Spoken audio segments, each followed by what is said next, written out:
December 3rd, 1998. Pleasant Prairie, Wisconsin. A 40-year-old mother of three dies in her sleep. The diagnosis, pneumonia.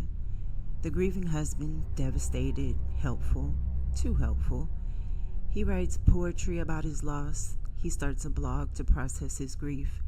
He thanks the nurses by name. But 18 months later, that same husband is arrested for first-degree intentional homicide. Because Julie Jensen didn't die of pneumonia. She died of ethylene glycol poisoning, better known as antifreeze. And the person who killed her, he'd been documenting his own guilt in real time on the internet for the world to read. This is the case that proved grief can be performed, and that some killers don't hide, they perform.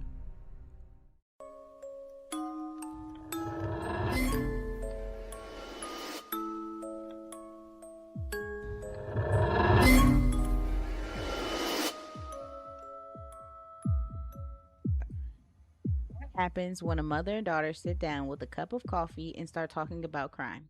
Well, apparently you get a podcast, a true crime podcast. But not just any true crime podcast. This one comes with caffeine. Welcome to Coffee and Crime with Mom. I'm Zaylee. And I'm Nicole, also known as Mom. This podcast started the way a lot of ideas do, just two people sitting around talking. In our case, talking about true crime. We've always been fascinated by criminal cases, investigations, and the psychology behind them. And we realized that our conversations were actually pretty interesting, so we decided to record them. Each episode, we'll sit down with a cup of coffee and talk through a real true crime case. Some will be famous cases you've probably heard about. And others will be lesser known stories that deserve more attention. We'll talk about the investigation, the people involved, and sometimes the mistakes that allowed crimes to happen. Now, we want to be clear about something. True crime involves real people and real victims. So while we might have casual conversations, we always want to respect the seriousness of these cases. Our goal is to understand the stories, not sensationalize them. And of course, every episode includes one important element. Coffee. At the beginning of each episode, we'll talk about what we're drinking. Because some of these stories definitely require caffeine. Our first case is particularly disturbing. We're starting with the story of Las Poquianchis. 4 sisters who ran one of the most horrifying criminal operations in Mexican history. And trust us, this case is going to be a 2-part episode. Thank you for joining us for the very first episode of Coffee and Crime with Mom. We're so very excited to start this journey with all of you. So grab your coffee and settle in, because the next episode is where the crime begins.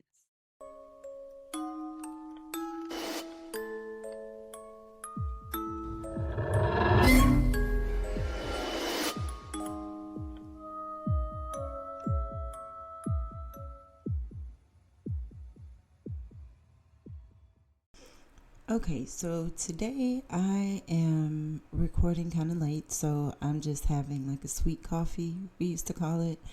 A lot of sugar and cream, since I'm recording so late. And today it's just me, I'm riding solo, so it's just you and I on this one, as Zaylee is a little under the weather.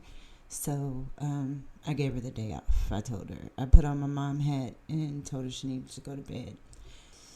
So, when I was researching this case, I kept coming back to one question. How do you live with someone for 14 years, raise 3 children with them, and not see that they're capable of this? But I guess that's the wrong question. The right question is, how does someone hide this in plain sight and convince everyone, including their own children, that they're the victim? Mark Jansen didn't just kill his wife, he built a stage, and he performed grief so convincingly that some people still don't believe he did it. So let's meet them. Julie Jensen was 40 years old. She was a registered nurse, described by colleagues as warm, competent, deeply maternal. She worked at St. Catherine's Hospital in Kenosha, specializing in geriatric care. She was the kind of nurse who remembered patients' grandchildren's names. Mark Jensen, 40 years old, he was a software salesman. He was described as charismatic, verbose, the kind of man who dominated dinner party conversations. He'd been married once before, briefly. Julie was his second wife. And they got married in 1984 and had 3 children, David, Douglas, and Julia. They lived in a comfortable suburban home in Pleasant Prairie, upper middle class, involved in their church, visible in their community. By 1998, the marriage was strained. Mark had had an affair in 1995, and Julie had found out. They'd gone to counseling, but according to Julie's sister, Linda Baker, Julie had recently discovered something else. Mark was involved with another woman again, a woman named Kelly LeBlanc, and Julie had started documenting things. On November 21st, 1998, 12 days before her death, Julie hand-delivered a letter to a neighbor, Edward Klung. She told him, "If anything happens to me, give this to the police." In that letter she wrote, "I pray I'm wrong and nothing happens, but Mark's been trying to kill me." She detailed his recent behavior, his insistence that she take medication he prepared, his refusal to let her see her own doctor, his strange comment about her not being around much longer. The neighbor put the letter in a safe deposit box, and 12 days later, Julie was dead. There's a detail from the documentary that complicates Julie's story without excusing what happened to her. And it's important because it explains something about why women don't speak up, even when they know they're in danger. In 1991, Julie had a friend, a married man named Perry Tarika. They commiserated about their unhappy marriages. They understood each other, and one time, while Mark was out of town, they had sex at her house. It happened once. Julie ended it immediately. She regretted it, and she carried that secret. And you can tell that she still carried it, kind of even in her letter. Let's listen to her lawyer read the full letter. Pleasant Prairie Police Department, Ron Cosman, Detective Ratsburg. I took this picture and I'm writing this on Saturday, November 21st, 1998. This was in my husband's daily planner, not meant for me to see. I don't know what it means, but if anything happens to me, he would be my first suspect. Our relationship has deteriorated to the plight, superficial. I know he's never forgiven me for the brief affair I had with that creep 7 years ago. Mark lives for work and the kids. He's an avid surfer of the internet. Anyway, I do not smoke or drink. My mother was an alcoholic, so I limit my drinking to 1 or 2 a week. Mark wants me to drink more with him in the evenings. I don't. I would never take my life because of my kids. They are everything to me, and she underlined everything. I regularly take Tylenol and multivitamins, occasionally take OTC stuff for colds, Zantac or Imodium, have 1 prescription for migraine tablets, which Mark uses more than me. I pray I'm wrong and nothing happens, but I'm suspicious of Mark's suspicious behaviors, fear for my early demise. However, I will not leave David and Douglas, my life's greatest love, accomplishment, and wish, my 3 Ds, Daddy, Mark, David, and Douglas, and signed Julie Jensen. And this letter. That letter is just so sad because she's just, even at the end, saying my 3 Ds, Daddy, and speaking about him, and then naming her kids. You know, it's just sad. And she's saying she hopes that she's wrong. But of course she's not wrong. Shortly after, the letters started. Anonymous letters, threatening, vicious. Julie suspected Perry. She wondered if he was trying to punish her for breaking it off, or if Mark had found out and was testing her. Here's what I want you to hear, Beans. Shame is a paralytic. Julie had done something she couldn't explain to her church, her community, her children, something that could destroy her reputation, her marriage, her standing as a mother. And that secret made her doubt her own perceptions. When Mark started acting strangely, controlling her medication, monitoring her movements, part of Julie wondered if she deserved it, if this was punishment, if she had lost the right to call herself a victim. But she didn't stay silent, not completely. She told her sister, she told a friend, and eventually she wrote that letter to the neighbor, naming Mark, not Perry, as her real threat. Because somewhere in those 7 years, Julie separated her guilt from her danger. She realized that having a secret didn't mean she deserved to die. That letter is the voice of a woman who learned to trust her gut, even when she was ashamed of her own past. Here's where this case becomes singular. Mark Jensen didn't hide after Julie's death. He expanded. He became the most visible grieving husband in Pleasant Prairie. And he left a paper trail, digital and physical, that would eventually convict him. In January 1999, 2 months after Julie's death, Mark started a website. Yes, 2 months after her death, he started a website and he called it Grief, a Journey Through Loss. He posted poetry, he wrote about his children's pain, he detailed his own sleepless nights. The silence in our home is deafening. I reach for her in the night and find only cold sheets. How does a man learn to be a mother? He named the nurses who cared for Julie. He thanked them publicly. He created a memorial fund. And he mentioned casually, repeatedly, how Julie had died of pneumonia.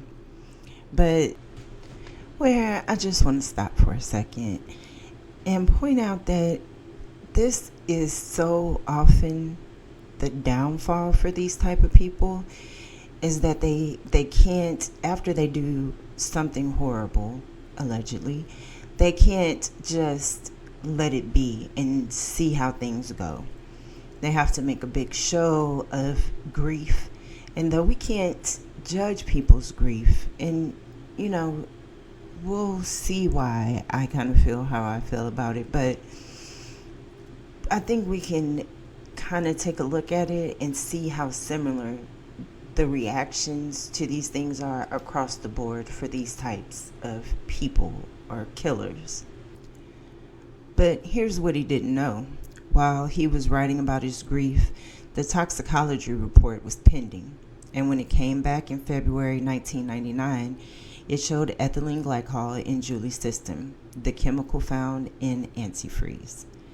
The human body metabolizes ethylene glycol into crystals. Those crystals destroy the kidneys.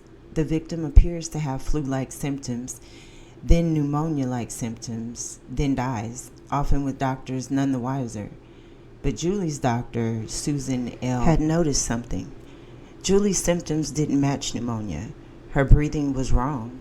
Her consciousness waxed and waned in ways that didn't fit. She ordered the toxicology screen, and she saved the blood sample. The Kenosha County Sheriff's Department opened an investigation in March 1999. They had the toxicology, they had Julie's letter to the neighbor, and they had Mark's behavior, which didn't look like grief to investigators. It looked like monitoring. Because Mark Jensen didn't just write a blog. He contacted the medical examiner's office repeatedly, asking about the death certificate. He called the funeral home to ask if autopsies were standard. He asked Julie's colleagues at the hospital, nurses who were also potential witnesses, if they'd noticed anything unusual about her symptoms. He was checking to see if anyone was suspicious. And then there were the other letters. Julie hadn't just written to the neighbor. In the weeks before her death, she'd sent emails to her sister. She'd left notes in her desk at work. She'd told a friend, if I die, check the medication. She knew. She didn't know how he would do it, but she knew he would try. The prosecution would later call this the voice from the grave. Julie Jensen had documented her own murder in real time, knowing her husband's charm would outlive her credibility. Mark Jensen was arrested on January 16, 2000, more than a year after Julie's death. The charge, first-degree intentional homicide. The trial began in February of 2008. 8 years of delays, motions, and appeals. Mark was remarried by then to Kelly LeBont, the woman Julie had suspected. They had a child together. The prosecution's case was circumstantial but dense. They had the toxicology, Julia's multiple letters and emails, Mark's internet searches in the weeks before her death, searches for ethylene glycol, antifreeze poisoning, and undetectable poisons. The blog posts, which prosecutors called a confession in reverse.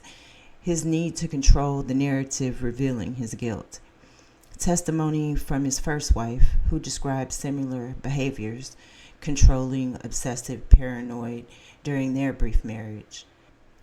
The defense argued Julie had poisoned herself, that she was depressed, unstable, and framing her husband. They pointed to the lack of direct physical evidence. No one saw Mark put antifreeze in Julie's drink. But the jury didn't believe it. On February 21, 2008, Mark Jensen was convicted of first-degree intentional homicide. He was sentenced to life in prison without the possibility of parole. So what do we take from this? Julie Jensen wasn't a perfect victim. She had a secret. She made a mistake. She doubted herself because she carried shame.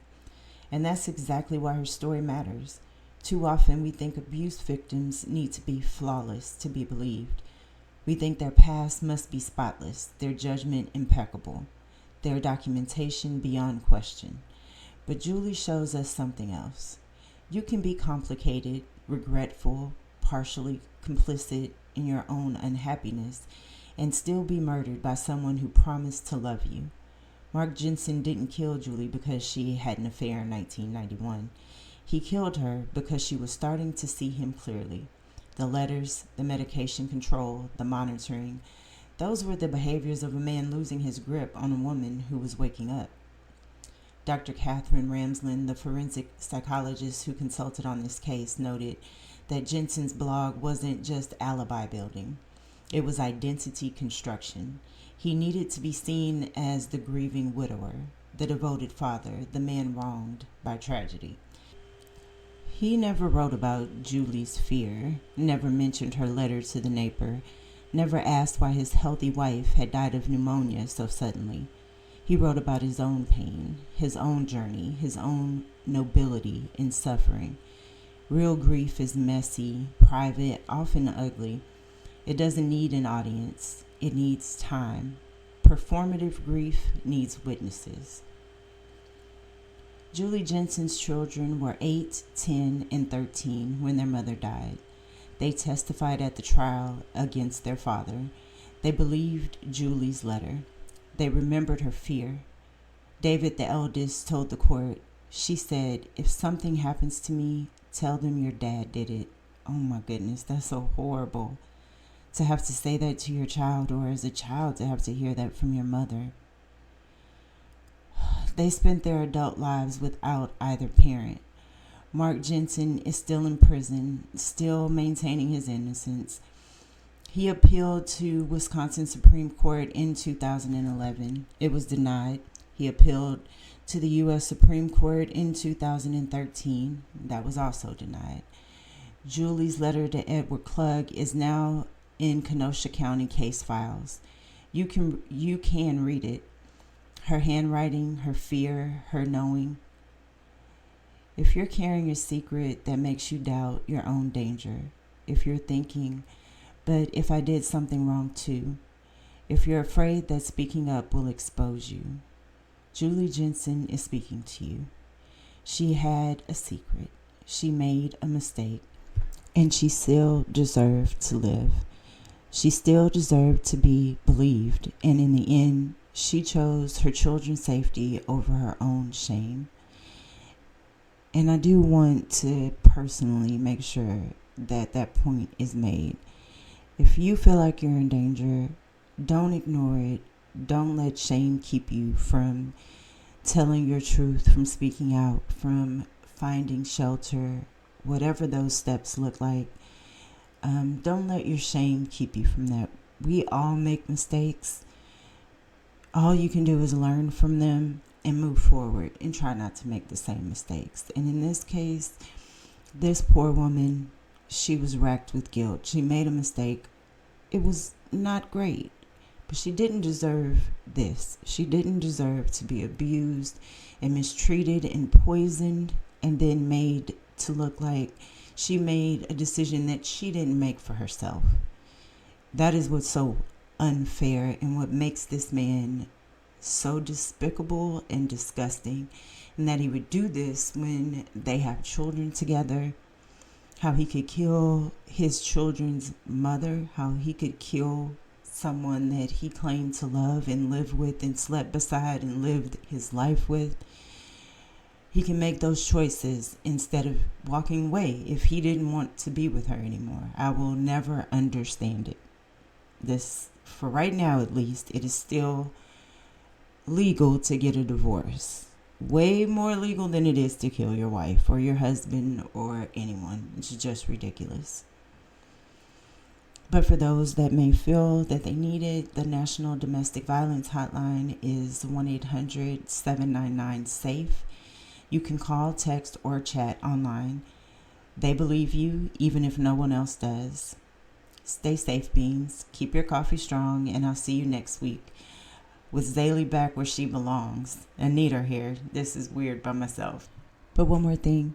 Please make sure that you're rating and reviewing, subscribing, and following.